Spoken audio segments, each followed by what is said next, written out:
We have an exciting partnership to announce before we get into today's Scuttlebutt.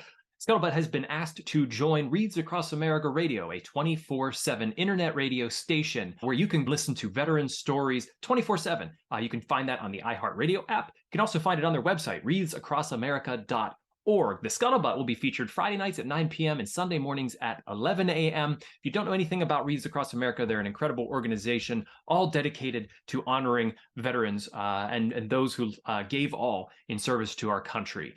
Check out the Scuttlebutt on their radio station and all the other programs that they have on their 24/7 radio station, again, on iHeartRadio app or readsaccrossamerica.org. Welcome, everyone, to another episode of The Scuttlebutt. I'm your host, Sean Hall, Director of Programming with the Veterans Breakfast Club. We're a nonprofit in Western PA whose mission is to create communities of listening around veterans and their stories to connect, educate, heal, and inspire. I myself am not a veteran. I'm a civilian, and the Scuttlebutt podcast is where I get to learn about military culture from a civilian perspective. If you want to find out more about VBC, please visit us on our website, www.veteransbreakfastclub.org. On there, you can become a member. You can sign up for our free quarterly magazine. You can check out our Veterans History Project and find out about all the in-person and online events that we have coming up, as well as all of our past events online and all of the Scuttlebutt episodes. So please visit us on the website. Now, as for today's Scuttlebutt, it's a very, very good conversation with Marine Corps veteran Stew Blackwell. Stew is also the host of the Warrior Legacy podcast. We decided to talk about Civ Mil Divide.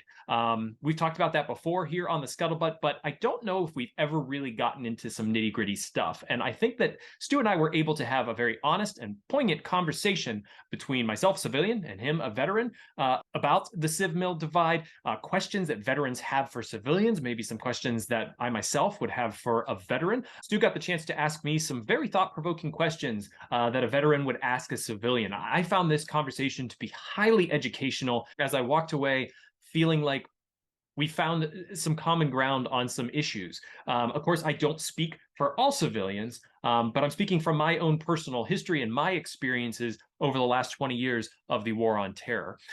Again, I hope that you enjoy this episode. Please like, share, subscribe, and ring the bell on YouTube so you're the first to know whenever we release new episodes. And if you have any comments or thoughts about the conversation today, please feel free to email me, Sean, SHAUN, at veteransbreakfastclub.org. I'd be very interested to hear those thoughts. And if you have any ideas for future Scuttlebutts, or there's a part of military culture that you just would like to learn more about and have maybe see featured here on the Scuttlebutt, I'd love to hear from you. Thank you so much and enjoy the show. Love to welcome Stew Blackwell here to the Scuttlebutt. Thank you, Stew, for taking the time to join me here. We have a lot to get into, not least of which is your service and your excellent podcast, the Warrior Legacy podcast. But you and I are going to talk a bit about military-civilian divide for the Scuttlebutt audience who may be joining us for the first time. I am a civilian. I'm not a veteran. Stew, you are a veteran of the Marine Corps. But I'd love for you to introduce yourself. Welcome to the program. Yeah, hey, thanks for having me on, man. This is a great opportunity. Any chance that I get to discuss these types of issues, I really relish it because it's not the type of typical everyday conversation that we have normally. And we can get into that a little bit more. But you mentioned it already. I served in the Marine Corps from 2007 to 2016. So about 9 years and 5 months or so. I was an infantryman by trade the entire time and had some interesting experiences, to say the least, some painful experiences, some very, very joyous experiences. And it was great overall. It shaped me into a better man. Awesome. 2007, that's surge time around that, correct? Yes. So Iraq kind of a little bit more on the de-escalation. The Battle of Ramadi had just taken place, I want to say. And we were looking towards Afghanistan to renew the surge there. Mm-hmm. Why did you decide on Marines? So I had an older brother that was a Marine, and I wasn't going to let him outdo me. And if I was going to do this, I had made up my mind that I was going to go all in. There wasn't going to be any half measures or anything like that. College just didn't really appeal to me. Part of me knew that I wasn't really responsible enough to make the right decisions. So I looked for something else, and I craved adventure. I craved something more than the typical model of life. And the Marine Corps offered that. So I signed my name. So it wasn't, I mean, him being Marine Corps, you couldn't say Army, you couldn't say Navy or Air Force. It had to be like, no, I'm going to do this. Yeah, yeah. And granted, him and my father were very supportive. If I had done something like that, it's not like I would have been spurned as the black sheep of the family or anything, you know. Right? Yeah. That healthy competition between brothers. You know, he was a reservist actually too at the time. So I was like, hey, I'm gonna go active duty. I'm gonna one up you, bro. Nice. But he went with me through the entire recruiting process, and my father did as well. So which helped me out because there was no chance of any misinformation or me not understanding anything, you know. And my recruiters understood that. So it was all pretty straightforward. We joke all the time about, you know, there being a special place in hell reserved for him because he got promotion points for me signing up. Yeah. You know, right. So he's at Paris Island, one of the worst places on the planet. So you came from a military family then? I don't know if you can really say that. So my paternal grandfather served on the USS Wisconsin during the Korean War. But other than that, my brother was really it, you know. Interesting. Yeah. So why did he decide to join?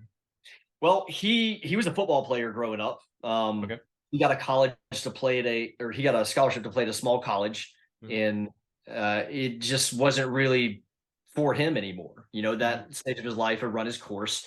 And so one of his best friends had joined as a reservist as well. And he kind of talked him into it, and he loved it. You know, the change was monumental. I got to see him go from a diehard college athlete to a disciplined professional, you know. And I remember seeing that shift. And I went to Paris Island and I saw him graduate and everything. And that, you know, I told Brad the last interview that, that's a recruiting tool, really. That's all that it is, you know. And it got me, you know. They hooked me, man, right there. Yeah. Oh, I find it so intriguing. I mean, obviously, I have two younger brothers. You know, we're very close. I would think if I did something similar to that, they may be intrigued by it. But it seems like you guys were so close that, you know, that's where it led. You said, okay, I'm going to do the same thing. I'm going to follow in these sort of footsteps. Yep, we did, and I'm very fortunate to have that relationship. His development and his journey through life really had a significant effect, you know. And when I saw that difference, when I saw that change, you know, that's really what stuck out to me. And it made me think, okay, like this is an actual viable option. You know, athletics really aren't, I mean, I worked hard and I loved athletics. I wrestled all through high school. I played a little bit of football, but I didn't have the skills necessary to compete on the collegiate level for that. It wasn't an option. And then I thought about, well, do I really just want to, you know, chase girls and drink through school? And then I thought that's what Marines do. I did plenty of that, man, but that built some bad habits that I had to deal with later on in life, you know. But yeah, it was the better option for me. Definitely. So you felt like that same change that your brother went through is the similar change that you experienced as well? Yes. Now, I may have not had the athletic success that he did, but I craved, if nothing else, I wanted to know whether or not I could hack it. You know, that challenge that was there, because that's how the services were presented to me. It was a life of hardship, a life of struggle. It demanded a total commitment to you. College was just college. You could go and failed out. Well, guess what? You fail out, whatever. Happens all the time, man. You know, this life, if you choose it, it has much more dire consequences. But just like anything else, you get out of it what you put into it. Yeah. So if I commit to that, which is what they asked, and it was made very clear to me, that's what was required, who knows where this could lead me in life. True. When so 2007 you go in. When were your deployments and where? So the first one was the 26th Marine Expeditionary Unit. It's like a quick reaction force for a certain part of the world. Anytime you hear the term MU or Marine Expeditionary Unit. So they take an infantry unit, they put them on a ship, and you go to different ports. Some are for liberty, some are for training with foreign militaries and stuff. And if anything goes wrong in your part of the world, you respond to it. All right. At the time, I hated that because, like we said, Iraq was still there, and that's what I wanted. You know, you don't suffer and go through the type of training that we go through just to get on a ship and then get drunk in a foreign port. You know, Right. Yeah. that was disappointing. But nonetheless, looking forward to our next deployment, which was Marja, Afghanistan. It was the tail end of Operation Mushtarak, which at the time was the largest operation in the Afghan campaign. That was in 2010. That was my first and only combat deployment. And we can talk more about that if you like. After I came home from that, I re-enlisted and I went to Fleet Anti-Terrorism Security Team, which still kind of falls under the infantry purview. Everybody there, other than the non-commissioned officers, has an infantry MOS. But the mission changed a little bit. So Fast Company was solely reserved for reinforcing diplomatic outposts in distress. All right. So we launched over to Manama, Bahrain, and from there, that was our jump off point to the entire Central Command's area of operations. If anything went wrong at an embassy or, you know, a diplomatic outpost or something somewhere, and they requested Marine support, it was going to be us, which ended up happening actually the same time that you know, the Benghazi incident was going down. The Yemeni embassy was overrun by a riot, and they requested our support. So we rapidly redeployed to Sana'a, Yemen, and stayed there for a few months.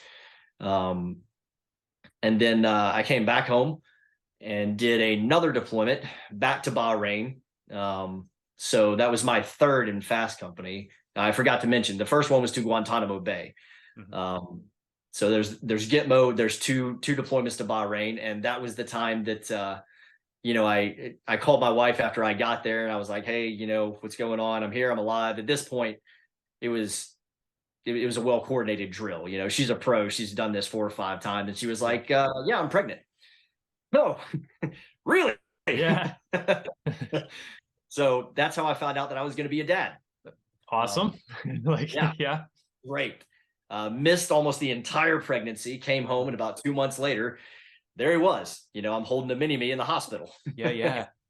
And how long did you get to be with him? I asked this question specifically because we recently had on 2 veteran spouses who talked about their husbands. They each had, you know, they each have multiple kids, but one of them had a child, and 2 days after they had the child, he had to be deployed again. So he had like got to hold him for 2 days and then it's like out the door.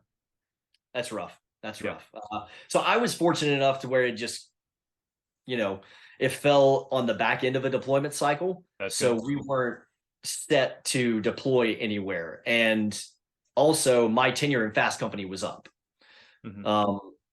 My enlistment was up, so I applied for an extension, and I was able to go to 2nd Battalion, 5th Marines out in California. So I had a good like 5 or 6 months or so after he was born before we had to pick everything up and move.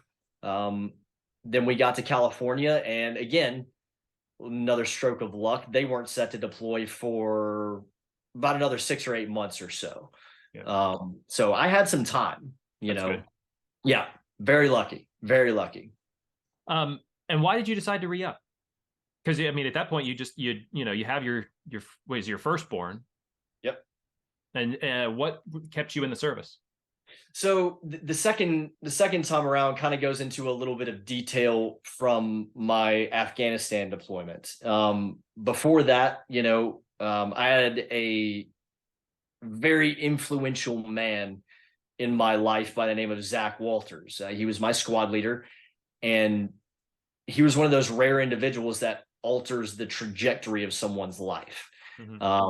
I didn't know that at the time. I didn't understand that's what was going on, but it was. And he taught me a whole lot by his example, by his leadership, with his proficiency, the way that he instructed people, his emotional intelligence, things that you don't typically think about a knuckle dragging grunt, you know. This guy was it. He was dynamic in almost every sense of the word. And 5 days before we deployed, he's already over in Afghanistan on the advance party, and him and another squad leader from our company are killed by the same IED on the same patrol. So right before my first combat action, I found out that I'm going to be a squad leader. And that deployment was rough. It would have been rough regardless. Yeah. But it was kinetic fighting pretty much the entire time. Got a little quiet towards the end, but I had to kind of relearn everything. And a lot of the notions that I had about what a leader should be and about what was right were questioned very early and then shattered subsequently. I came face to face with the fact that I was not the stud that I thought that I was. It was very humbling. Yeah. And there was a lot of growth that had to take place there. So on the back end of that deployment, I decided to go to Fast Company because that's where Zach came from. Mm-hmm. I wanted to find out where he got that X factor, and I had to know one way or the other if I could actually do this as a good leader, not just somebody that relied on rank or position, if I could actually lead people. Mm-hmm. All right. And so that's why I chose to re-enlist, to go there.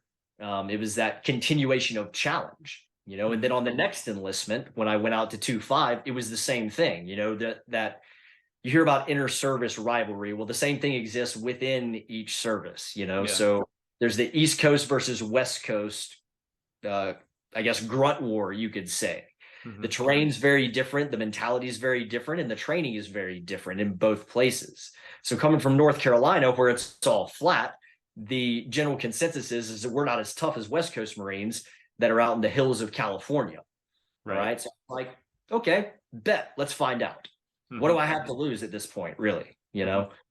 And so I was able to get out there, and it turned out to be one of the best decisions that I made. I loved living the Marine Corps lifestyle in California. Not sure if I could tolerate it outside of the Marine Corps, but it was a great move, man. I got to meet a lot of really good people and work with some people that really helped shape me. And that was a very reflective time towards the end of my career that paved the way for the challenges that I would face after I got out.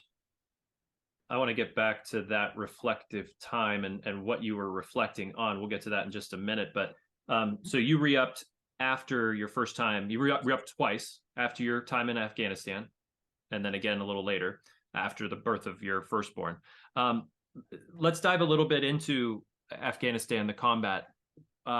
Was combat what you expected? And can you tell me what went through your mind the first time you were shot at?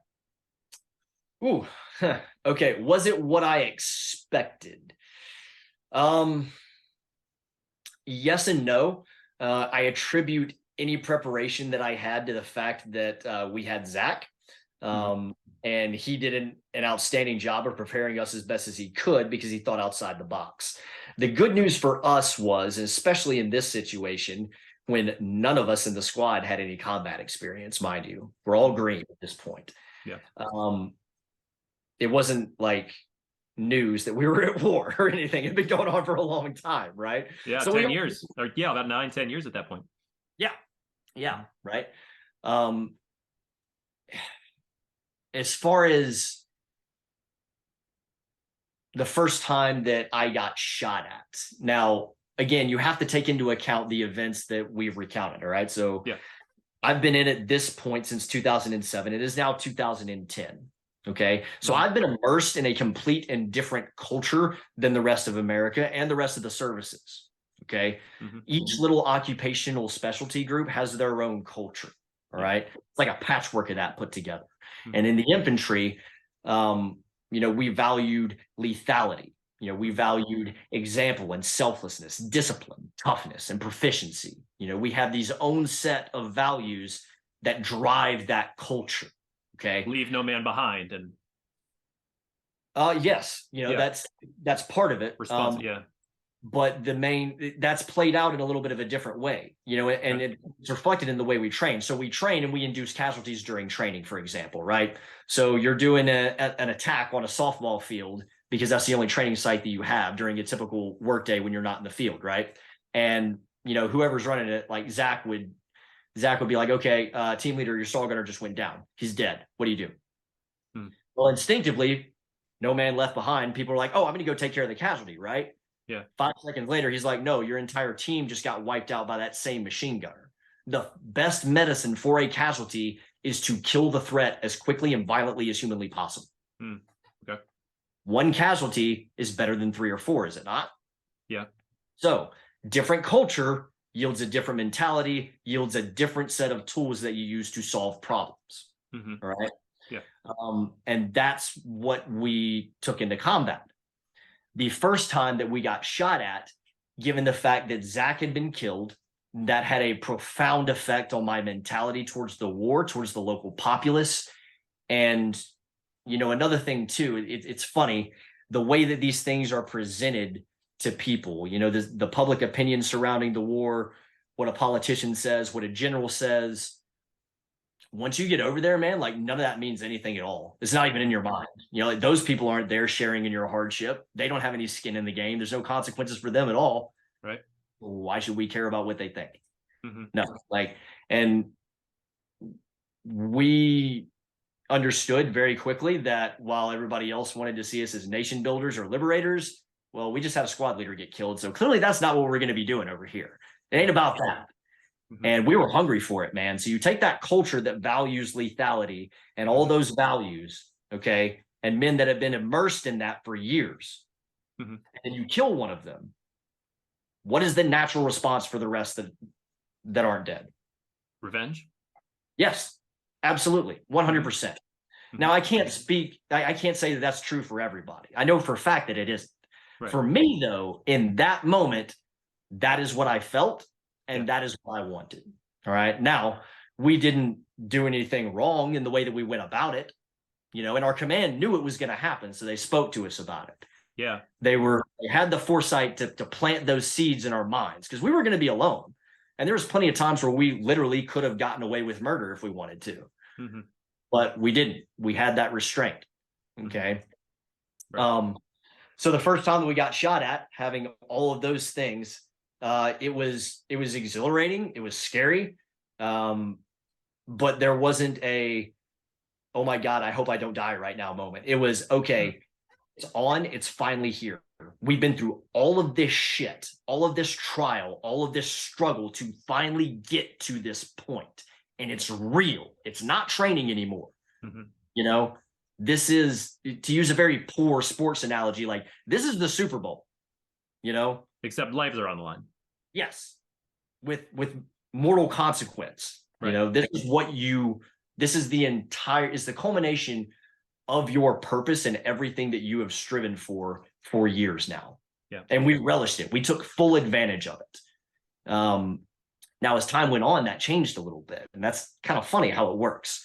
So that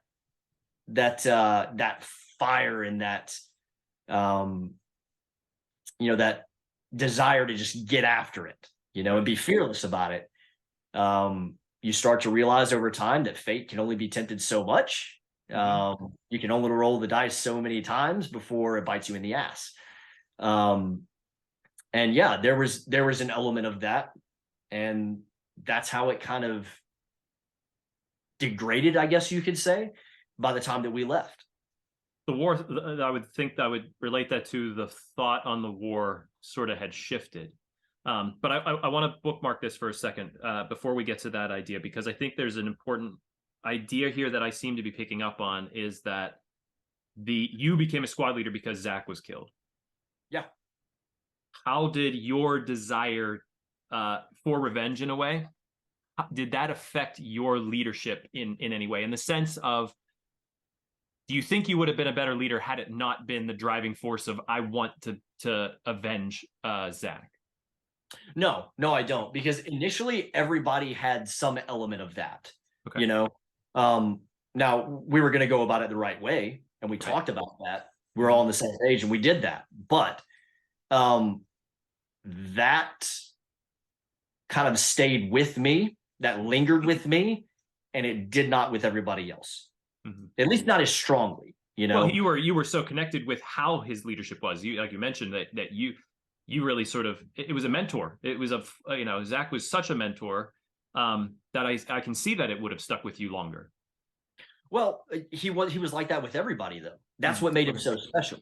I He gotcha. made an impact on everyone. He was that kind of rarity, you know. And different people handle things differently. I was a blunt instrument. Okay. I had very little emotional intelligence, very little communication skills. Okay. I was more of a direct, like, issue the orders, carry out the orders type deal. Very robotic in my thinking and my approach to a lot of things, you know, which is contrary to the way that Zach operated. He understood how to use that, which was part of the reason why the squad was so respected in the company. Yeah. He understood our roles and how to task us appropriately. I, despite having seen him and observed him and worked with him, for some reason, didn't incorporate that into my repertoire of leadership tools. Which I find really interesting because you don't strike me, and you and I are pretty much sitting down for the first time here having this conversation, is you don't strike me as somebody who is robotic, that you have exceptional communication skills at this time. So I'm interested in finding out how that changed, where that change came about, down the line on the story, or even now. So it started actually with Zach, believe it or not. Part of it was becoming well-read. But the process that you're talking about has taken years and years. It's not something that came overnight, you know? And part of that's just because I'm exceptionally hard-headed, as, you know, my wife likes to remind me all the time. It's often but, you know, he assigned me a book called Gates of Fire by Stephen Pressfield earlier on. And I was pretty pissed about it at the time, you know, because I didn't want to read. I thought that was for people going to college. Little did I know that that was just one more way that he was going to alter my life. Yeah. You know, that opened up a completely new world to me. And then also, you know, we talk about dire consequences, and some of the mistakes that I made when I communicated with those team leaders, when it became obvious that we were there for different reasons. You know, they had other things that they wanted to accomplish. They had their own views of the war, and those views, that vision that each of us had, they did not marry up. They did not commingle very well at all. Yeah. Okay. So on the back end of this deployment, there was no way for me to get around the leadership failures that I had. Tactically, as a squad, when we were outside the wire, and, you know, when it came time to fight, or even when the base got hit, you know, no issues. People knew what they needed to do. I didn't have to tell everybody everything to do because Zach had trained us so well, and we had trained each other so well that everybody knew what to do. Or at least they made a decision, and the guy next to them was like, okay, he's doing that, so I'm going to do this to support him. Right. You know, there was cohesion there. Yeah. Right. But the communication piece, the emotional intelligence piece, those were failures that I had to come face to face with, especially if I was going to re-enlist. And that was really the driving force. I felt that I had more to offer in that department, or at the very least, I could grow and get better. Yep. And I was going to find out one way or the other, sink or swim. But the one thing I wouldn't have to do, just like when I signed up and I was thinking about, do I really want to go to war? Same thing. I will never have to wonder what if. I'll know one way or the other, but I won't be carrying that baggage around for the rest of my life. I would say, you know, as we chatted briefly at the very intro here about like Civ Mil Divide, and I wonder about, like, I bring it up because before we started recording, I mentioned that I had family over. I said, I'm going to talk with a combat veteran tomorrow on my podcast, and I'm interested to hear what you all would ask a combat veteran if you were allowed to ask them anything. Except that one question, which we all talked about on the Scuttlebutt, is pretty much you just don't really ask, have you killed anybody? Because we just don't ask that of veterans. But if you had the opportunity to talk with a combat veteran and ask them a question, what would you ask them? And their responses were very interesting, because I would label them, having spent about 3 years working with veterans, I would label their responses as kind of vanilla. Just their responses were like, I don't know what I would ask them. I would ask them maybe what they carried with them from home if they could, or what they thought of the culture while they were over there. And those are interesting questions from probably the general public that you might meet in line at the Starbucks. They ask you a question, they might say, well, what do you think of Afghanistan or the people, you know? But I think it comes down to a particular point that I'm trying to make here, is that part of the civ mil divide, as we've talked, is sort of the miscommunication. And I think almost extension of that is sort of the misunderstanding of each side. The weird thing is that combat veterans or veterans in general were civilians at one time. Yeah. So they have that experience, whereas civilians never have had the military experience. They've never been through Parris Island. They don't know what it's like to be on a soccer field and trying to figure out what to do about a teammate that's been dead, or in real combat situations having to deal with a casualty. But one word or phrase that I'm coming back to here from what you mentioned is lethality and the desire to get at it. So I feel like from a civilian side aspect, the misunderstanding, or not misunderstanding, but sort of I'm not sure what word to use, and maybe you can help me here, is the idea of like, I'm a civilian and I don't understand the mentality of wanting to be lethal, or the warrior aspect. There's the warrior culture in us, and there are warriors among us in society that want to be a part of war and battles and combat. And I think that seems so foreign to many of us in sort of the civilian world, of just like, I wouldn't even know what to do with that, and I don't know how to respond to it. Mm-hmm. Okay, so let's break that down into pieces. There's a lot to unpack. Okay, so let's see, the note of lethality. All right, you think about it. The first thing that I would say is that your environment and the culture have a lot to play into that. Right. Think about how most of us are raised in America. Think about how you're taught to deal with, say, bullying in public schools and stuff, right? Go get a teacher, use verbal resolution, do almost anything except what you probably should do, which is knock that kid out. Yeah. Right. Right. Okay. So you're raised in that mentality. You're immersed in that culture for 18 years.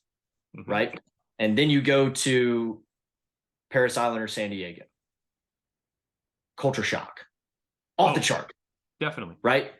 Okay. Then on top of that, once you get done with that, if you're an infantryman like me, you go to SOI. Another culture shock, because it gets more refined as you go on. So boot camp is actually the easiest thing that infantrymen do. It's the easiest thing, bar none. Okay. And then you go to SOI, and it goes away from how to march, how to dress, customs and courtesies, how to address officers, how to be a general Marine. And it goes to shoot, move, communicate. Like, this is your life. This is your bread and butter now. All right. Your sole purpose in life is to contribute to the team. If you're not doing that, you're kind of worthless, man. Right. And it sounds cruel and it sounds harsh, but again, consider the consequences. If Tom Brady loses a Super Bowl, he loses a Super Bowl. But his star wide receiver is not going to die on the field, bar some sort of freak medical condition or something, which hopefully doesn't happen ever. But so the consequences, the culture, again, that has different values. All right. If you ask a civilian, what are the cultural values of American society, it's going to differ from every other single person. You could ask 50 people and it'd all be kind of different. That's a good question. That's a really good question of like, what are the American... Because it's like, working with veterans, I always say, like, yeah, like, war is a part of society. It's been around since the dawn of man. We have it, and thus we have a military. We need it to protect. We need it to defend. All of that. We need it to attack when necessary. So I would put it within that answering that question. Personally, that's what I would do. Right. And you think about, we were talking about how we're raised in schools and stuff. And then you can take me as a prime example, man. Like, I didn't want the typical route in life. It just didn't appeal to me, man. I wanted something more. And so I'm going to gravitate towards organizations like the Marine Corps, or college athletics, if I could have, or something like that, and that it's so different from everything else. But when you get there and you see it, and it's hard, and you see the development that takes place, the type of changes that have to happen in you in order for you to succeed in that environment. Once it happens, there's no turning back, man. Like you can't just turn it off. Even guys that get out, after 4 years or 40 years, it doesn't matter. They still can't completely get rid of that part of their lives. They can suppress it, through various means, but you can never get rid of it. It's a part of you for life. And once you see that is a possibility, once you see those changes, it creates an appetite for more. Action creates an appetite for more action. It's how we're built, man. This science, biology, nature, God, whatever you want to call it. We are designed, at least some part of us is designed to be agile, lethal, mobile, and hostile at times. How we use humans. You mean as humans? Yes. Okay. Yes, absolutely. Yeah. And since our society is so different from that, and since there's not really too many rites of passage for men anymore nowadays, there's the appeal right there. Yeah. I want to know what I'm truly capable of. I haven't really been challenged in high school or up until now, but now it's my choice. I want to find out what that life is like. Yeah. So there's the gravity. It's natural in a sense. And then the lifestyle itself, the values, overcoming challenges, the development aspect of it, the personal development spurs and stokes the fire a little bit. Gotcha. Okay.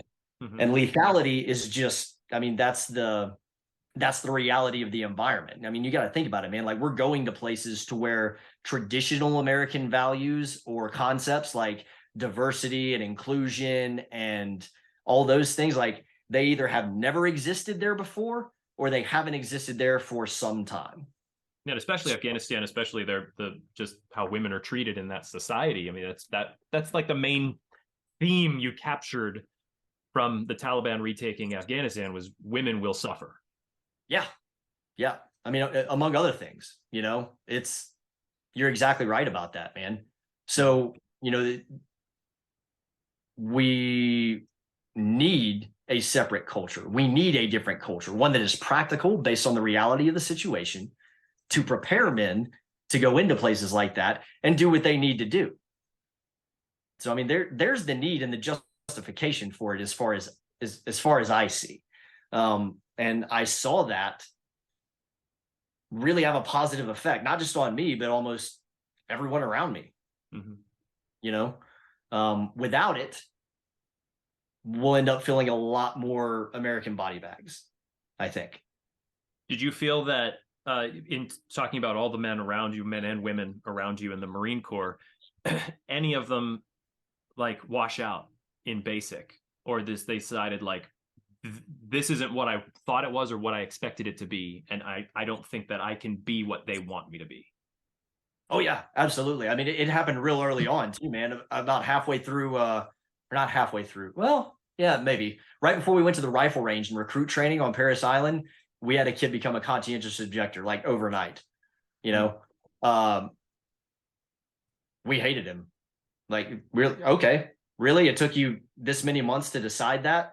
Like, no, you knew full well what you were getting into when you came over here. It's required by law that recruiters brief you. You're going to have to handle weapons. And not to mention, you've had one in your hands for over a month and a half, bro. Like, really? Yeah, we know what you're trying to do, man. So we just wanted him gone. And he did go away. Not sure what happened to him, but he went away, which was good. Because it goes back to that moral consequence, man. Like any form of excess needs to go away. Like we call it trimming the fat. Right. You want to be lean, you want to be mean, you want to be capable of doing what needs to be done, regardless of how ugly it is. And if anything's getting in the way of that, it's got to go.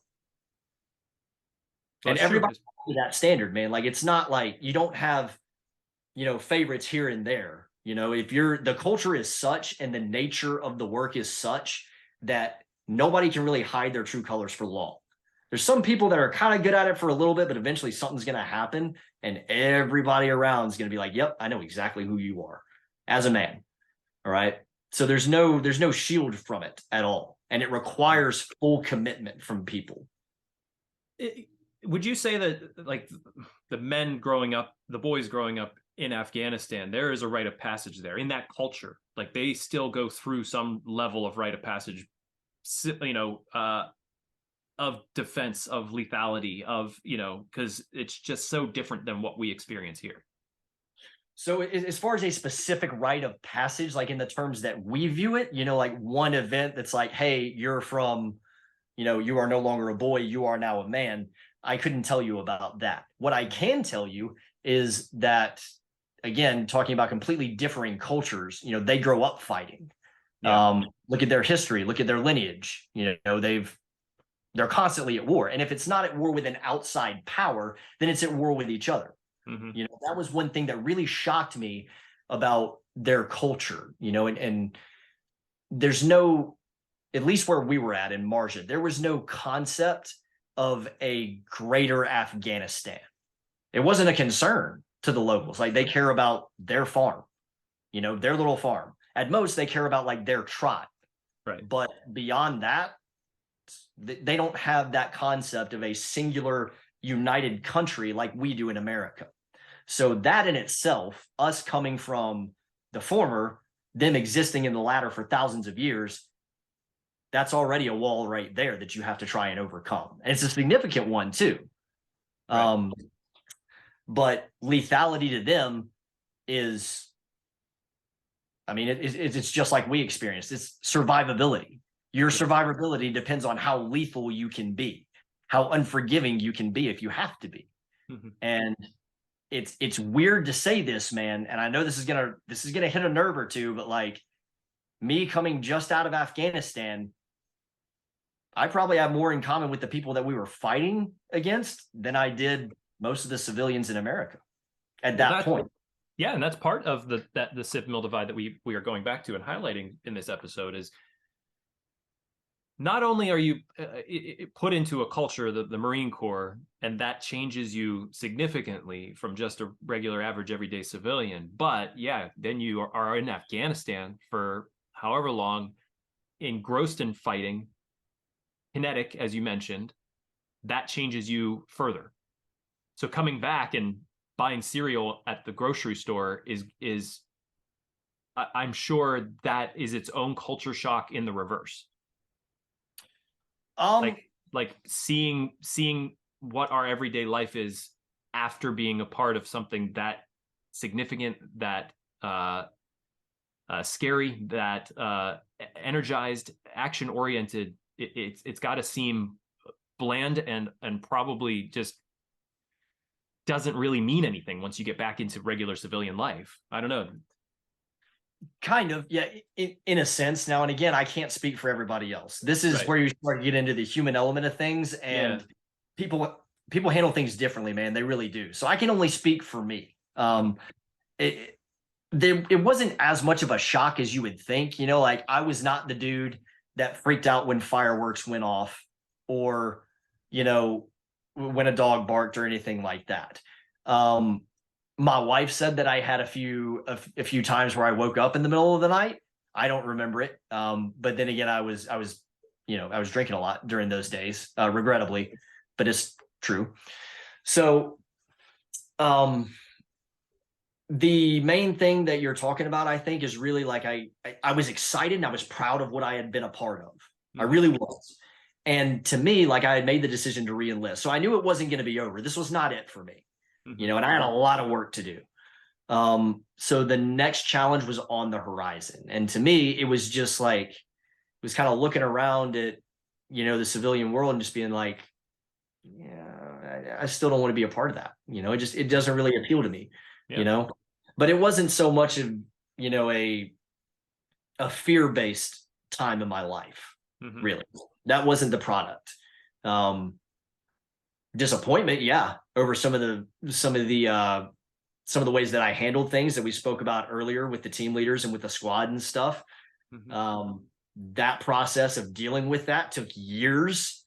But other than that, man, it was just looking forward to the next challenge and recognizing that that's still where I needed to be. Right. So, was it hard, and is it still hard to live up to the ideal of what Zach had laid out before you? Was it hard? Yeah, it was impossible, man, because I'm not Zach. And that was one of my problems in Afghanistan. I kept trying to be Zach. Oh, I even had people tell me, like, don't try and be Zach. You're not him. Like, you need to figure out what works for you, man. Well, I didn't know what that looked like. I didn't know how to find out that information, you know? Yeah. And so I just forged ahead. Now, life and the circumstances and, the environment that we were in Marja had a very painful and strict way of educating me, and did so for many years thereafter.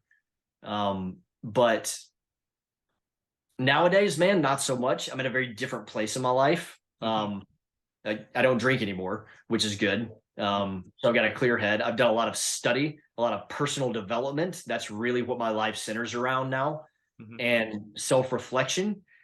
And once I realized that, yes, I can dip into the past when, I think that I can find an answer to an issue, or it's good to read, to study, to learn from people that are in the past. But if you stay in the past, then you miss what's going on in front of you, and you will not get to where you need to be in the future. Right. So once I came to that realization, that was just a little bit more of a nudge in the right direction. Was that part of that sort of reflection time that we talked about earlier? Yes, it was actually, because believe it or not, I had built up walls with the guys in the squad, and those, we never really confronted those things. We didn't just like get back from Afghanistan and hang out and all have it out so that we could stay best buddies and stuff. We just we all went our separate ways and we all did our own thing. And I didn't speak to a member of the squad until I was in 2-5. So that was 2015. By the time that I actually spoke to someone that I had gone to war with. And yeah, that's when that really started. And 2-5 was, because when I had made the decision to get out, at that point, it was, my first thought was, and what, even while I was making that decision, it was, well, looking back a little bit on everything that I had accomplished, everything I had been a part of, how much I had grown, where I had still failed, the things that I knew I would have to deal with and confront outside of this environment, which was all I knew of my adult life, Yeah. And that's what kind of started the ball rolling on that. But that's where it started, man. Yep. At 2-5. Was it hard to go back and talk to your squad mates? Yeah, it was. It started out with my second team leader at the time. And that was more of an hour-long sort of like anger-fueled conversation where we both just kind of like, we took the biggest things that we had been building up and resenting over those years, and we just kind of threw them out there, just get it out there.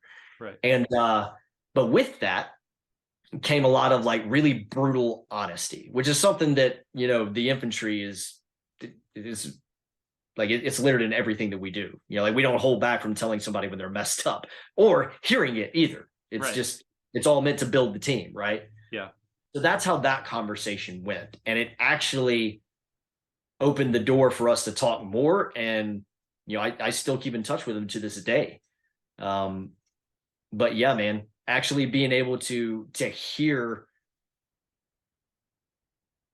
him say that, like, yes, you made some mistakes, Stu, but at the same time, like, we all kind of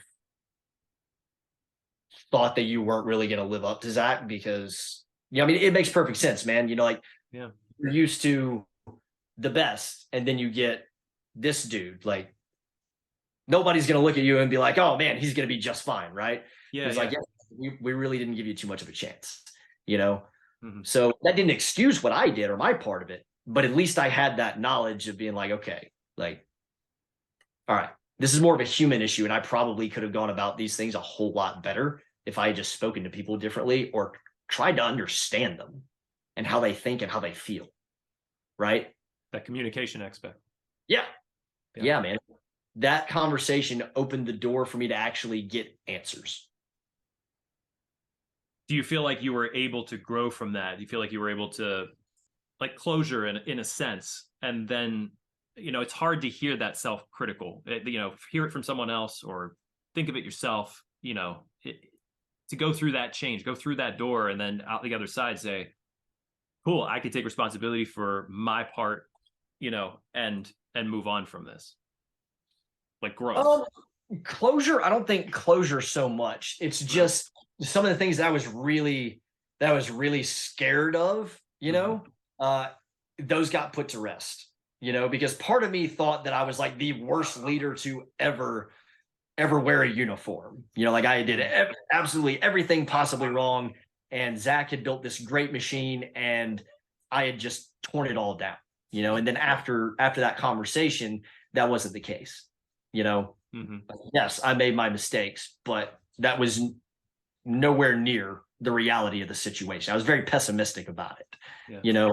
So it allowed me to move forward under that assumption. As far as closure goes, though, I don't really think that closure is ever really a part of it, man. I think it's more of just there's a process of reflection, which leads to confronting things that are very uncomfortable. And then after that, it's taking those lessons and those realizations and moving forward and integrating them into your life. It's not so much like closing the door on one part of your life as it is, okay, I'm kind of just getting all of these things in order from the past. And now that kind of facilitates a little bit more of a smoother move through the rest of life. I find this interesting because, again, bringing up Civ Mill Divide, what do you think is the difficult conversation that veterans and civilians need to have to get to that place that you were just talking about? Ooh, that's the $1 million question, man. I guess the first thing would be, like, if we're going to open the door for those conversations, then there's some things that have got to go, that have got to be cut out, some mentalities that need to be changed on both sides. The first thing is that this divide that you're talking about is not it should never be a pointing fingers blame game. Like, that's not productive at all in any way. If you think about it, man, it's just natural. Like when you have two competing cultures that exist in close proximity, over time, there's going to be a gap. And then if it goes on for long enough, that may even lead to conflict, which could even turn violent. I mean, look at what happened with, us and the Indians, all those years ago. It was a cultural war, man. They were different. We were different. We didn't like each other. We were close to each other. There you go. Yeah. It was inevitable, So at this point, man, I think that on our part, okay, it's very easy for us to be judgmental. Very easy of us to be judgmental. And we have this vet bro culture that I call it, where, there's a good number of us that think that it's acceptable to, live off of VA benefits for the rest of our lives and not work and pound our chest and rest on our laurels for everything that we did in the past, and to expect an amount of respect for what we did. Being stuck in the past and living that way with that type of mentality is detrimental to the entire situation. Okay. What we should be doing is striving to produce more men like John Glenn.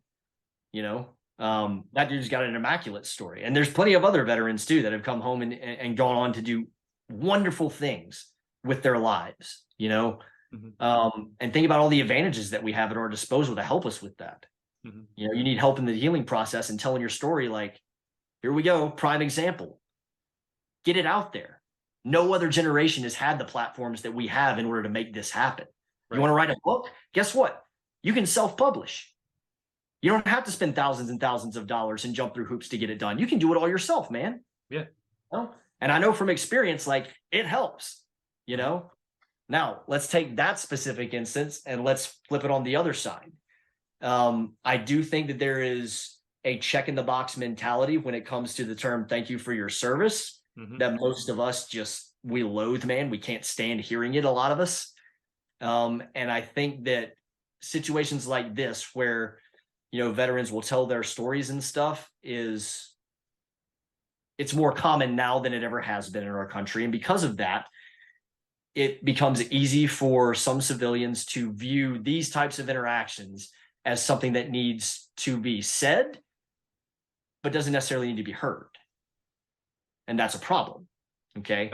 Because the experiences that we have, the hardship and the struggle that we've been through, the development that's taken place with us, that can be applied to everyday life to enhance our experience as Americans, So that mentality, the thank you for your service mentality, and the vet bro mentality, those have got to go first and foremost. And, I think that will go a long way in opening lines of communication. Another thing, saying, sorry to interrupt. You're saying the thank you for your service mentality, as in like, all I have to do is say that and we're good. Yeah. Okay. Right. Yeah. Yeah. So let's, yeah, I didn't really do that one justice, man. You're exactly right. But maybe if that's how you want to start something, fine. That's great. But how about going a little bit deeper? Asking them what their MOS was. Ask them if they deployed. Ask them what was the best memory that they have about service, or, hey, is there anything that you wish that we knew, or engaging them on a more personal level or a more detailed level, like, hey, like, I'm curious about this. Can you tell me about it? I never deployed anywhere. What's it like to be overseas? What are the people like? What are the cultures like? What did you learn from your service? Is it really different from how we live out here? Critical question. Be curious. Yeah. It doesn't, you don't have to try and fix the whole thing in one conversation. It's not going to happen. It's unrealistic. No, I've been doing the podcast for 3 years, and it's like, I feel like I bridge the divide in the podcast, and the people that listen to the podcast can get more of an understanding of like, oh, this is how we want to engage with veterans as civilians. This is what we want. As I try to model that. And if anything, you're listening to this podcast and you're taking anything away from this conversation, it's I'm hearing how to talk to a veteran. I'm trying to model that idea of like, we didn't just pop on and say, hey, here's Stu. He's going to tell us about his service. Great. Thanks, Stu. We'll see you later. Right. And we're getting much more nitty gritty than I think anybody really probably needs to, or maybe even wants to in anywhere with the veteran. But if they have a veteran in their family or something that they were like, I've never really talked with them because I didn't know how, I didn't know what to say. It's like the way that I have learned from, and honestly, if you saw how I was when I first started with Veterans Breakfast Club and just how I talked with the veteran, how I asked questions, what I asked questions about, what questions I actually asked, to now, it's night and day. But I've had that experience. I've had that ability and that platform to be able to say, I can sit down with a veteran and really dive into some stuff. I love the questions that you proposed of just like, hey, ask about my MOS, because that might open up another rabbit hole. And you may not understand anything about what you say. What's your MOS? I was airplane mechanic. Okay, what does that mean? You can ask that question, because it's not outside of the realm of, like decorum to be like, hey, what was your job? What'd you do? Yeah, absolutely. And, on the flip side of that too, how awesome do we think it would be, instead of the veteran being like, oh, this conversation's all about me, I just have to stand here and ask questions. How awesome would it be if we were like, oh man, I mean, that's pretty cool that you're actually showing an interest. What can I learn from you? And we started asking questions about whatever industry they're in. Who knows? Maybe that leads to a better job, better benefit for a family or something like that. Right. Even just an awesome friendship that enhances life, instead of looking at it from a me standpoint, more of a we standpoint, Totally. Part of me wanted to ask what questions you felt veterans, and just bouncing off what you just said, what veterans need to ask civilians. And if it's, what do you need to know about my experience to help this divide? Is it, how can what I've learned in the military help this community? that's sort of like my thought process of where does a veteran go to help divide as much as civilians just being curious. Okay, so let's keep those three in mind because they're all three really good points, right? As far as where we can go to help this situation, the first is actually being willing to talk about it. The second is approaching those conversations with actually wanting to learn something instead of just waiting for your turn to speak. For me, what that kind of looks like is I would want to know how that person saw the war in Afghanistan. I would want to know how they viewed us as the fighting force. If that was any different than our politicians, like if they viewed us as all one entity, or if they viewed like, okay, Washington's doing this over here, but these guys are dealing with something different on the ground. I would want to know if there's a connect or a disconnect there. And I would want to know, really, I would want to know in some way, I'm not exactly sure how to ask this, what is our legacy as fighting men? What is our generation's legacy to this country? That's really the main thing for me, and that's one of the things that I talk about on the podcast all the time, and it's one of the primary motivators for me writing my book as well, is to put my view of those things out there. It doesn't mean that everybody else has to accept it, right? But I don't think that anybody is really talking about those things. They're not talking about the fact that the cultures are different. They're not talking about what this war has meant to our country and what it should mean moving forward. Because if we don't decide those things, somebody else is going to decide it for us. And that information is going to be pushed through our public school system, and our kids are going to come home and regurgitate it to us one day. I don't want that happening. That's my responsibility to educate my kids on these things, especially since I actually fought in the war. Yeah. Okay. So that's the main thing. I'd be happy to take a crack at some of those. Let's do it. What was the first one? I can try. Yeah. What was the first one? So how did you view the war in Afghanistan? Necessary at the start. Did that change as it went on?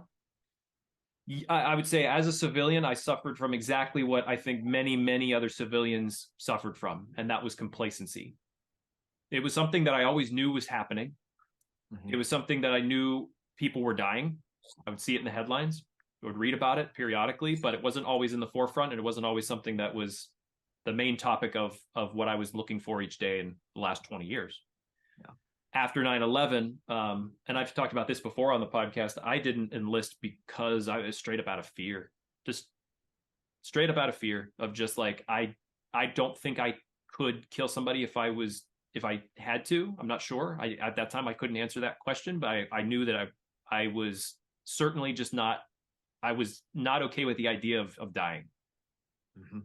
So I didn't enlist. And I regret that in some ways. And I regret it more so nowadays with the Veterans Breakfast Club after the last 3 years of talking with veterans, because now I'm 41 and I'm like, okay, well, hey, the Air Force raised their enlistment age to 41. Maybe there's still a chance for me. But I talk with veterans, and this is just me being honest. I talk with veterans and I'm like, man, the passion and the experiences that you all had is something that I kind of envy. That I think back to myself at 18 or 19, and that 9/11 happens, and I'm like, holy hell. And that was the moment that our country needed us the most. And that wasn't something that I was brought up with. I wasn't brought up through a military family. I remember recruiters calling me in high school, and I was like, man, I don't want to go get shot at. That doesn't sound appealing to me. So cool. But you look at World War II, you look at Vietnam, you look at the war that each one of these generations had, that was their war. This was our war, Iraq and Afghanistan. And I regret now at this point, looking back at my 18, 19-year-old self and saying, like, I wish I would have had the idea, if I wasn't ready for infantry or tip of the spear or combat, that I could have said, or somebody could have said to me at that time, and I'm not going to remove the blame from myself, but my only thought of is, if I enlist, I'm going to combat. Yeah. when there was many, many, many other options to serve your country, to serve and be present and help in some way. And whether that is, as a medic or whatever the case may be, there were ways to enlist and help the cause. Now, getting back to your question, what did I think of Afghanistan? I think that at the beginning, it was gung-ho. Yes, we were attacked, get them, run them out, find them. I was not a history buff, but I always read things about World War II, and it was like, this is our Pearl Harbor. We need to respond to this. Mm-hmm. And I was always proud of it, because to me, it seemed like, from what at least I understood of Afghanistan at any given time over the last 2 decades, it was, what we are doing there is helping Afghanistan. And like I mentioned earlier, like, the Taliban took back over and women are going to suffer. So I felt like that was something, a humanitarian thing. But I never once really followed like what the politicians were saying about it. That's nothing I never really hung my hat on. Like, oh, which president was saying this about it. Now, if they said, we require a surge right now because things are dire on the ground and we need more men there, okay, I understand that. That makes sense to me. It wasn't until I really started talking with post 9/11 vets, such as yourself, that it's like, that I really got an idea of how things were over there. That what we were being sort of fed and how it was boots on the ground were quite different. And that we probably weren't in a great position to be able to nation build over there. We weren't going to install a democracy that was just going to be like, great, cool, they have a democracy now and everybody's happy and we got a McDonald's. You're dealing with such a different culture, tribal culture. And the more that you research, the more you understand, the more you read about it, the more you're like, how the hell were we going to make anything work that works for us over here in the United States? So, and then as it got to the end and the fall of Kabul and just the show that was, I remember feeling like, God, how did it get to this? And understanding and talking with Vietnam veterans a lot over the last several years and listening to them tell me about their experience with the fall of Saigon. And that blew my mind, because it was like, I can't imagine how you felt, how they felt fighting for what they fought for, because it wasn't, a lot of them had talked to me about, like, I wasn't over there fighting for the flag. I was over there fighting for the guy next to me, because we're going to get home. That's what we're doing, and despite all that, you push on. And then something like this happens, in either case of Vietnam or Afghanistan. And you're just like, you feel destroyed. I think I felt maybe more destroyed than the average civilian when I saw the planes taken off from Kabul and all of the people at those gates and those the servicemen and women that were there trying to like just make order out of chaos. And you just couldn't do anything but feel terrible for what was going on. Mm-hmm. That's a long answer in a nutshell to say, like, 20 years is a long time to keep something like the Afghanistan war at the forefront of your mind as a civilian. But I do know, and I recall over the course of those 20 years dipping into it, and then usually it would be like, oh, 13 more people were killed, or, oh, hey, we've had a month where no one died. That's great. Or, oh, hey, a suicide bomber did this, in the southern part of Afghanistan. That's terrible. But it was, and there was eventually a point where I started to think, like, why are we still there? What are we doing? Like, what is the actual point of what we're doing? And why can't anybody figure it out? Well, first off, I'll say this, man. I think if you were in Washington, this probably would have ended a little bit better than it did, or at least if people in Washington had that mentality of understanding that, cultural change is not something you accomplish over the course of a decade or two. Cultural change, especially when you're talking about one that's as old as Afghanistan, you're looking at like 50 to 100 years. So that was the first thing. The second thing is it's difficult for people to understand why we're over there doing something when the people calling the shots don't know why we're over there doing something. There was no clearly defined political objectives for our generals to formulate a strategy around and carry out. So that filtered down to the operational level and then down to the tactical level, where we just didn't care about any of that. We were fighting a war. So that level of disconnect, it was huge, and they so that's the first thing. The second thing that you said that really stuck out to me is you wish that somebody had said, or guided you to like a different MOS or something like that. Like, hey man, you don't want to go to war, fine. Here's admin, or here's a cook, or something, any number of jobs that they have. All right. The funny thing is, and a lot of people don't realize, but for every one of us, every one grunt that goes downrange to fight, there's 5 support personnel that have to be pulling other tasks in order to make that happen. Okay. Right. So if you break down the percentages, you think about roughly 1% of a nation of, what are we at now? 330 something million, something like that. Yeah, it's less than 0.5% actually serve. Right. Well, so at the time, from like 2001 to 2013, you had 13 to 15% of that 1%. Okay, that were in uniform. That constituted the combat arms community. So artillery, tanks, infantry, special operations, you name it. Anything that was combat arms, motor transport, all that kind of stuff, combat logistics, etc. All right. And now you take that 13 to 15%, and you break it down even further to just infantry and special operations, and it's like 0.02%. Yeah. That 0.02% had an 89% higher combat casualty rating than all other occupational specialties combined during the war in Afghanistan. Now, to be credited, those stats are not mine. I read to get those. A wonderful book called Scales on War. I'd highly recommend that people read. It's very eye-opening. But that just goes to show you that a lot of people don't realize that. That's one of those things that lessens that divide a little bit. Most people just see, oh, a uniform, they must fight.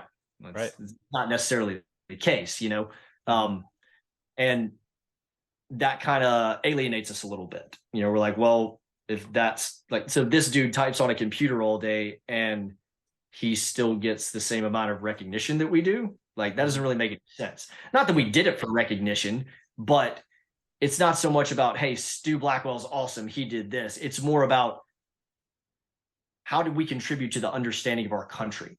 Do they really understand what's going on here? And why, if that's the mentality, the general mentality, well, that kind of sucks, because guess what? You pay taxes just like I do. If World War III kicks off 20 years from now, your kid could be standing on the line next to my kid. Why would we not all have some sort of interest in this? It's ours. Literally, it's ours. So to see that it's not maybe as high on the priorities list for some as it is for us, that can kind of be a little bit of a buffer, Right. What was your second question? Our legacy. What is our legacy? What is our generation's legacy to our country? Sacrifice. Service. In what ways? Well, if you, like we just mentioned, less than 0.5% serve. So I think part of the legacy is, you talked about guys who were deployed 5, 6, 10 times, the level of sacrifice that is, because it's not like World War II era, when you knew everybody, you knew someone next door, everybody served, it was, but we were in a world war. So obviously, a lot more people. And luckily, it's not the Vietnam era, where it was so anti-war that those guys coming home, it's beyond me how bad they were treated. That pendulum has swung the other way, and thankfully you guys can come home and get a thank you for your service. And yes, that doesn't extend to the, hey, take it a step further. but at least there's not spitting and, baby killing and all that nonsense. Yeah. So people not burning things on my lawn and calling me a rapist and a baby killer and stuff. Yeah. We got a lot better. Yeah. I know. And so it's tough for me to answer that question as a civilian, in fact, just to say what your legacy is, because like I feel like I'm not I feel like I'm not responsible for that answer. Like I feel like that's the veterans saying, like, our legacy is that of sacrifice, of service, of we did our country proud, if I try to answer it as a civilian, I would be proud of the men and women who have served over the last 20 years, because of those things, because of the sacrifices, because of the just miscommunications from top to bottom in the military and between that and government, and how much you had to deal with on the ground, and the split, being in Afghanistan or being in Iraq, and just how different those two theaters of war were, and some people who were deployed to one and then deployed to the other. And I would say if I'm still doing this with VBC in 20 years, and there are more post 9/11 vets who are willing to come out, tell their story like you are, I would hope that they would come out and say that their experience in the military was interestingly, just like how our Vietnam vets say, and that it was maybe a small percentage of the amount of time in their life, but it's such a huge percentage of who they are, and that they are proud of that, and they would do it again in a heartbeat. Because I feel like any of the veterans that I interact with, I'm proud to know. Yeah. I am intrigued by their story. I'm curious for their story. I want to know what they went through, because I learn a lot from that. Yeah. Again, I don't know if that answers your question. I think that's such a hard one to answer. It is, and it's one that, but I think it's one that's thought provoking. And I think that's really one of the most important parts about it. You can't just throw out a quick answer with that one. You have to dig a little, and I think it's one of those things, man, to where, you mentioned that the onus of that kind of being a little bit more on us. And I'm not really the onus, the responsibility. Yes, you're absolutely right. But having the ability to disseminate that enough to where it actually affects the public perception, that is a challenge unto itself, because we compete with politicians, we compete with Hollywood, we compete with, top military officials and stuff, and all of them have other aims. The generals may be a category unto themselves, but I mean, why the hell we're still listening to politicians in Hollywood about anything relating to war is just completely beyond me. Right. And you started to put this together a little earlier too. You looked at Vietnam and you looked at how kind of similar it was between Saigon and Kabul, right? Well, take it one step back, look at Korea. We drove the Chinese all the way north of the Yalu, and then they were like, hey, we want you guys to stop and set up a defensive perimeter. And then for the next year, it was just senseless casualties, right? Yeah. Anytime that the political class gets involved with wartime decisions, bad shit happens. It never works out. Look at the Battle of Fallujah. We had to fight that one twice because they couldn't get their mind together. Right? It keeps happening. So how many times are we going to beat our head against that brick wall before we realize we shouldn't be listening to these people when it comes to that? Right? And that goes to the point that you and I made sort of offline before doing the recording, of just having more veterans serving in Congress and just having that voice there at least. Yeah. That's maybe even the bigger question of, if there was mandatory service and everybody from politicians down top to bottom, everybody had to send their kid to boot camp and everybody had to serve for 2 years, whatever case may be, suddenly everybody has skin in the game. Suddenly everybody understands the military. It's a part of our culture. It's a part of our society.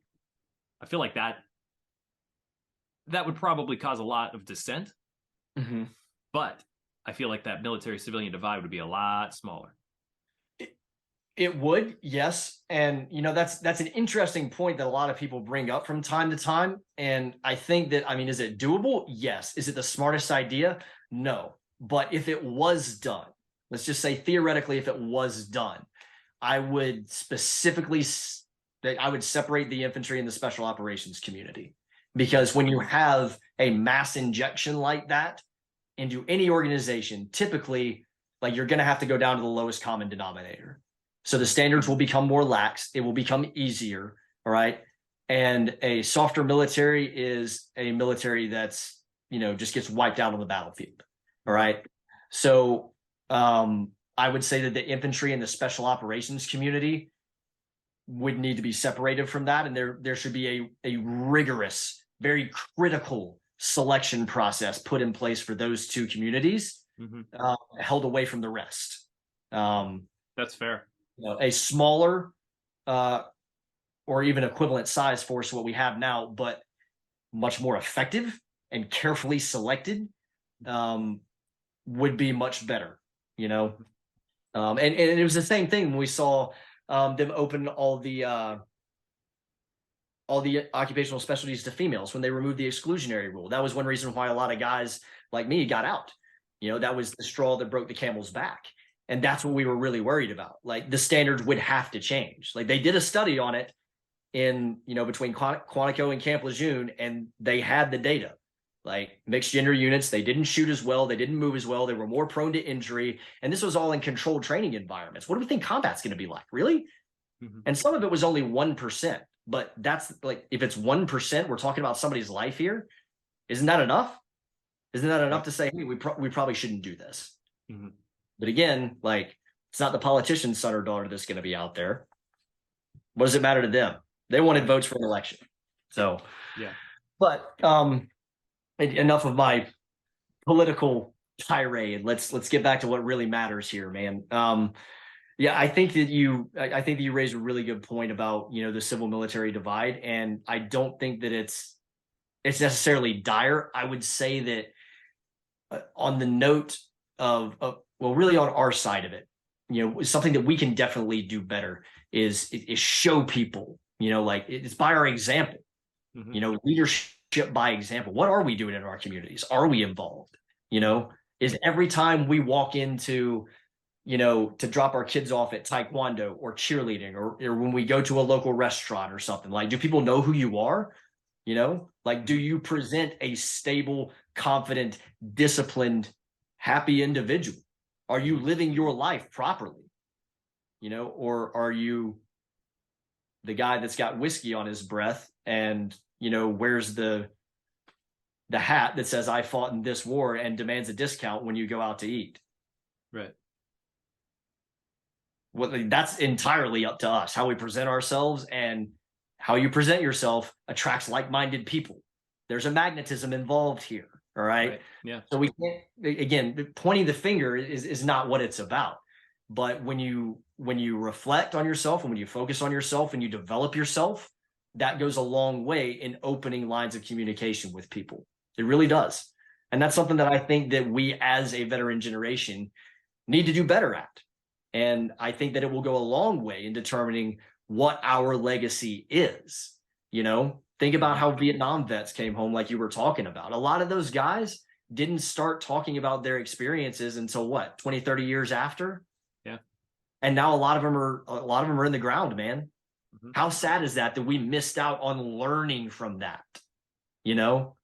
So let's not go down the same road.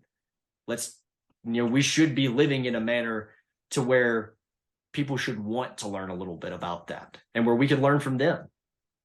But if we're not living right, if we're not setting that example and we don't have those standards, then we're just going to be remembered as the nation that went to war and came home riddled with PTSD. Because I guarantee you, PTSD is a more common association with our war than any other word that you could throw out there. More common than sacrifice, more common than anything else. PTSD is the first thing that comes to a lot of people's minds, and it's bullshit, frankly. No, I appreciate the honesty, and that it's not something that even entered my mind as much as I've heard it when you asked me what our legacy is going to be. It wasn't mental health struggle.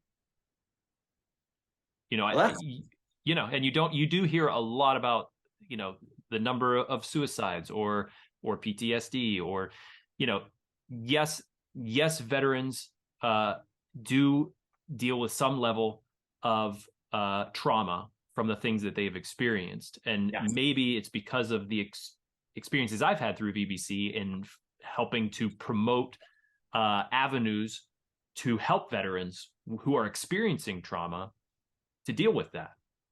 Yeah. But I think perseverance also pops into my mind for your generation, because not only do you come home and most of the headlines read PTSD or mental trauma or traumatic brain injury or things like that, you had to persevere over the ideas of what everyone had about Iraq and Afghanistan, for one, what we're being shown about how many veterans commit suicide, or the mental stigma of PTSD or traumatic brain injury. Yeah. It creates this narrative, even if it's not directly saying it. It Right. creates this narrative that that's all there is. Yeah. That if you sign up and you go, like, this is what you have waiting on you. Mm-hmm. PTSD, bad dreams, possibly suicide. This is it. And that's not the case at all.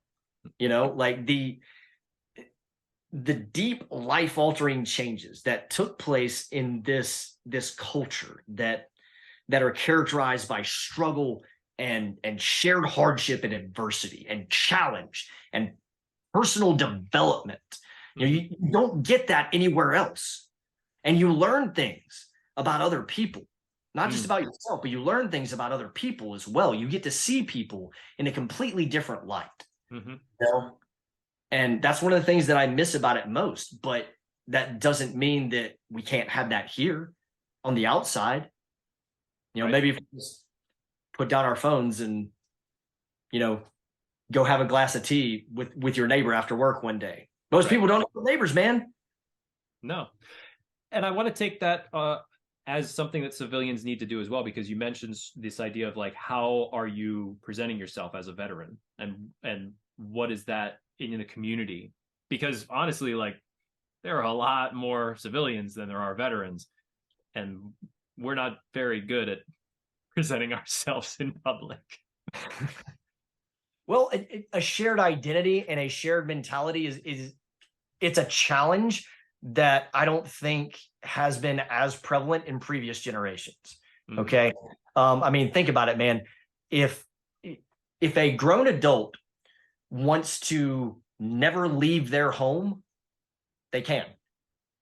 They can have food brought to them. They can have anybody come fix their house when they need to. Like, barring a major life emergency, literally someone can never leave their home. Yeah. Right. That wasn't the case before, the 90s, when the internet came around and all that. Right. Like, people had to get things. Yeah. Right. So there's a level of disconnect there. And I think that one of the traps that we kind of fell into, at least me anyway, that I fell into, I expected this level of connectivity amongst Americans, that shared consciousness, to back the war effort. Yeah. That I saw in movies about World War II and stuff like that. Like, I was raised in a very traditional home that was very respectful of the sacrifices of veterans. Even though my father never served, he instilled that pride in us and he exemplified it. So that's what I expected. And when that didn't really pan out, I was kind of a little pissed about it. Yeah. And why it doesn't make any sense to me on a personal level when I think about why I had that reaction, because I didn't join for recognition. Why did it bother me so much? I don't know. I've gotten to the point where I really don't ponder that part of it anymore. But establishing some form of relationship has got to happen, in person, preferably. Yeah. Do you think part of it was your frustration with that? Do you think part of it was you have somebody as close to you that you look up to, like Zach, that's killed in Afghanistan, and whoever is at the grocery store, just, they didn't know a lick about him? No, I think that where it really got me was like, after we came home and people started talking about changes that were going to happen. Like that's when it really started to get me. All right. So like, hey, you guys don't want to pay attention to the war effort, like whatever. That's your right. I mean, it is what it is. I know why I'm over here. I know why I'm doing what I'm doing. But now when some of those same people or the politicians or whatnot start kind of pointing the finger, they're like, yeah, we want you to repeal Don't Ask, Don't Tell. We want you to start giving up some of your live fire training so that you can attend an 8-hour sexual assault prevention brief. And we want you to open all the specialties to women. And we want you to make all these changes because it makes us feel good. That's when it really started to get at me. You don't have any skin in the game. You're not paying the price for anything. You shouldn't have any right to dictate any of this. That's the way I see it. I don't care if you're an elected official or not. And eventually I had to come to terms with the fact that while that was going to happen, it was completely and totally beyond my control. It's not like, again, we talked about cultural change. Like, it's not like they were going to, sign the papers and stamp the document, and then all of a sudden everything that we had built over 20 years was just going to go away overnight. Yeah. Like, it's not how it works. There's still really great things about the infantry, even though they made those changes. And it's not like there was a flood of women that came into the infantry, or a whole bunch of bad things that happened because of that. Like, really, not a whole lot changed at all. Yeah. Now 20 years from now, when it's time for the next war, or 10 years from now when it's time to the next war, now we'll see. And that's what really gets a lot of us. But it was that mentality of, we don't have any skin in the game, but we're still going to dictate how you should be. That culture is something that we all built. Like, we shared in that. Yeah. It's a product of the war that we fought. All of us poured sweat and blood into it. We took casualties because of it. Some of our best friends were killed because of it. So what right does anyone have to dictate that to us without sharing in the danger and hardship of it? None. True. And that's what drove a lot of us out. Do you think that part of the divide from the point of view of the veterans is resentment of the civilians who didn't serve?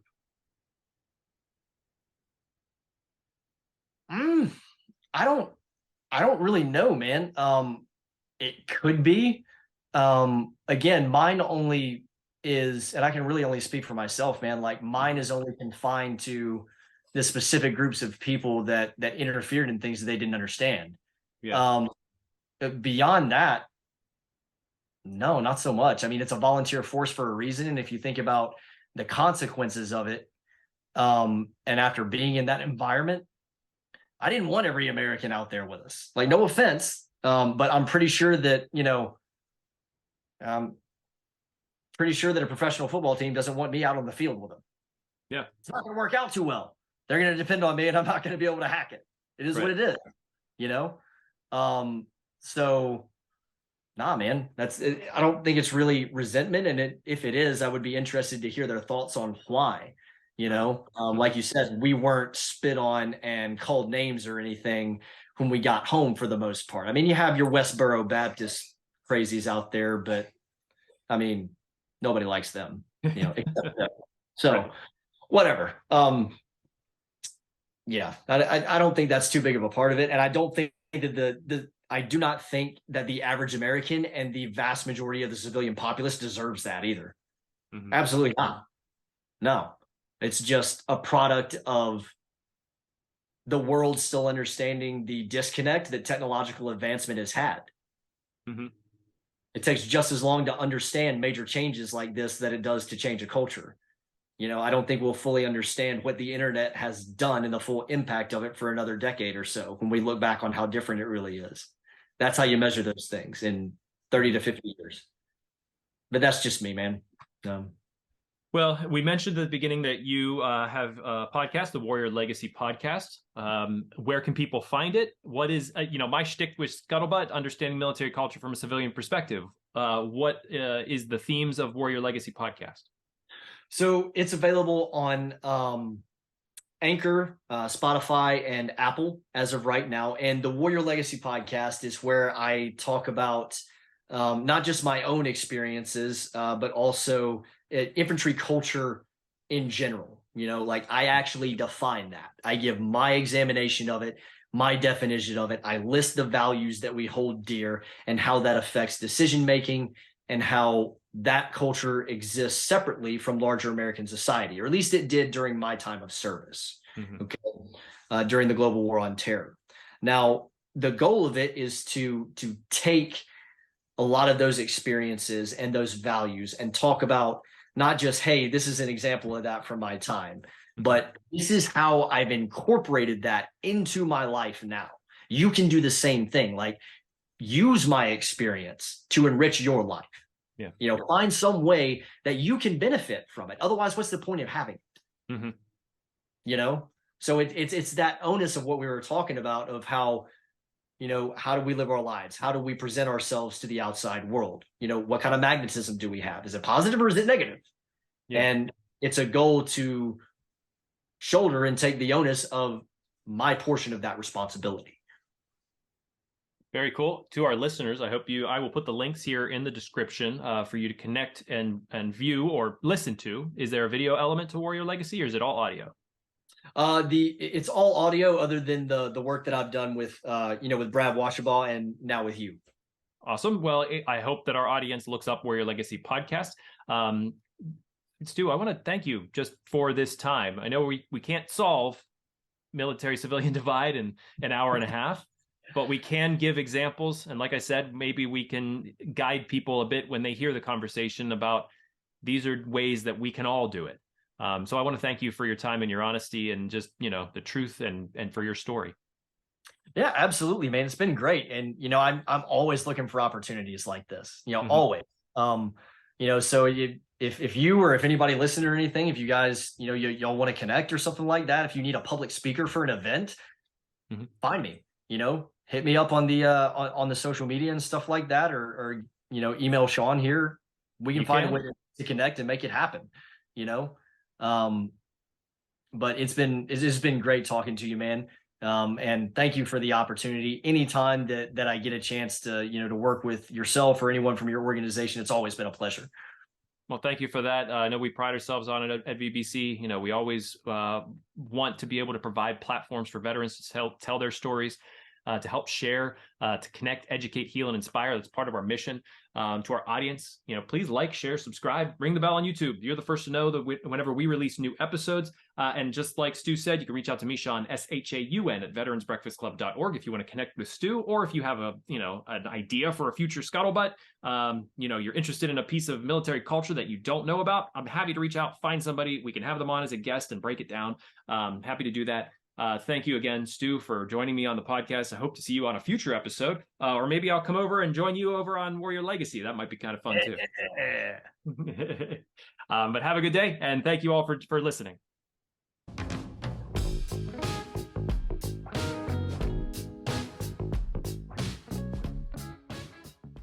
Thank you for watching this episode of The Scuttlebutt. I'd like to take a moment to thank our sponsor, Tobacco-Free Adagio Health. Tobacco-Free Adagio Health has been supporting the podcast for quite some time now. We've been so pleased to be supported by them. They are dedicated to reducing and preventing tobacco use and getting the word out about the hazards of smoking and secondhand smoke. They're all about health, so they want people to quit. They have classes, nicotine replacement therapy, and a popular quit line, 1-800-QUIT-NOW. They also educate people, children especially, about tobacco use from cigarettes, cigars, pipes, chew, snuff, and other nicotine products like vaping. And finally, Tobacco-Free Adagio Health advocates for public and private policies that ensure healthy places to live, work, and play. You can learn all about what Tobacco-Free Adagio Health offers at tobaccofree.adagiohealth.org, or you can check out the 2 Scuttlebutt episodes that featured Tobacco-Free Adagio Health. We had a wonderful representative come on to the podcast, talk to us about all the classes and therapies that they offer. It was 2 wonderful conversations, so I definitely direct you to both of those if you want more information, or just call their free quit line, 1-800-QUIT-NOW. Thank you again, Tobacco-Free Adagio Health, for your support.